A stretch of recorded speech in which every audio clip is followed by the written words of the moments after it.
Hello there, lovely people. It's Alex from Nintendo Life here, and welcome back to Alex Asks. And last time, I asked you, lovely lot, what would convince you to get a pre-order for the Nintendo Switch if you didn't have one, and what would convince you to cancel your pre-order if indeed you have made one? Well, after that long question, here's just what a few of you had to say. Gordon66 Jr. says, I want a Switch, but I probably won't get one because of poor battery life since my family is always going on long trips and I would be entertained for like a few hours, but then would be screwed once it dies. Mate, invest. This thing's like 21,000 milliamp hours.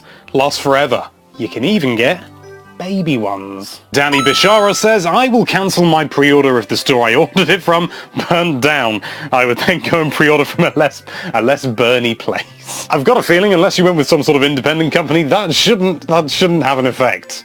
But I know it's a joke, so it's fine. Whiffy5 says, I'm not buying it at launch, but I would buy it sooner if Splatoon 2 was coming sooner. I think that is a fair point. There is, there's not an awful lot coming out on launch day. Certainly when it comes to first-party titles and things like that. Because you got Breath of the Wild, you got 1-2 Switch, but apart from that, there's no first-party Nintendo titles. Splatoon 2 is coming, so yeah, if you want to wait until then, that makes sense. Cool. Samir Baig says, I'm not buying the Switch. But they say they will if they announce a new Metroid title, PLZZ Nintendo. It's been 7 years. Hasn't it been longer than that? I thought it was much longer than that.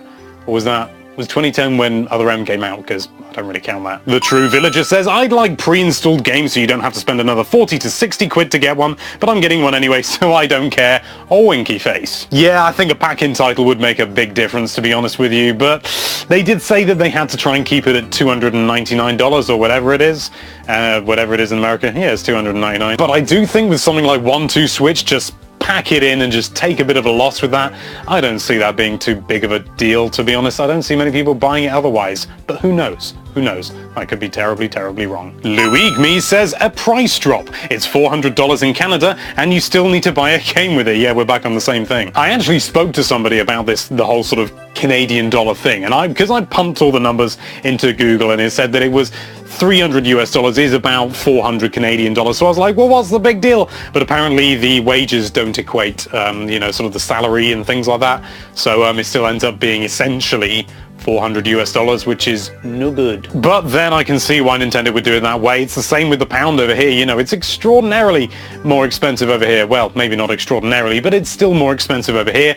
Maybe not by $100, but it's still more expensive over here. So I do feel your pain, even if it's only a portion of your pain. P. Merck says, I already have it pre-ordered with a special edition of Breath of the Wild, but the only thing that would make me cancel my pre-order is if it turns out to really be a toaster that only ducks can enjoy. I've just decided to embrace all these, I suppose, Alex memes? I don't know what else you'd call them. Joshua Oxenford says, got the Switch pre-order, but thinking of cancelling it. Other than Breath of the Wild, which I can get on the Wii U, the only other games that even look remotely good are Octopath Travelers, which I'm sure will be very overpriced for a pixel art RPG, and Mario Odyssey, which isn't out until Xmas. Hold your breath there, young Oxenford man, because there is going to be far more games coming than I think a lot of people think. I'm going to be doing a video soon where we look at every single game that is coming to the Switch that has been properly announced and stuff like that. That may even come out tomorrow. That'll be cool. So check that out, because there's a lot. It's like nearly 80. Duduff BR or Duduff BR, I couldn't decide, says, if the Nintendo Switch was cheaper, I would buy, because with $300,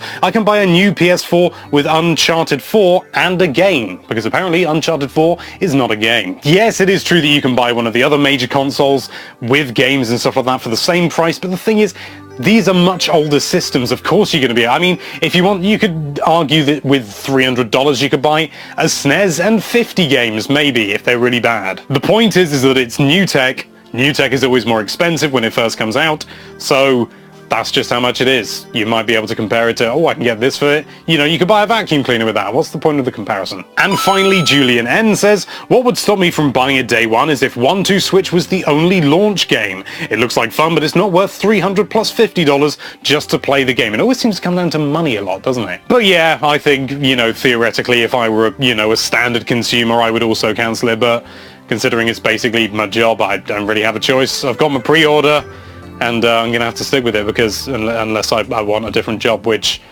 nah. Massive thanks, of course, to everybody who left a comment. Unfortunately, I can't read all of your comments out because this hair just doesn't do it. But you do have a chance.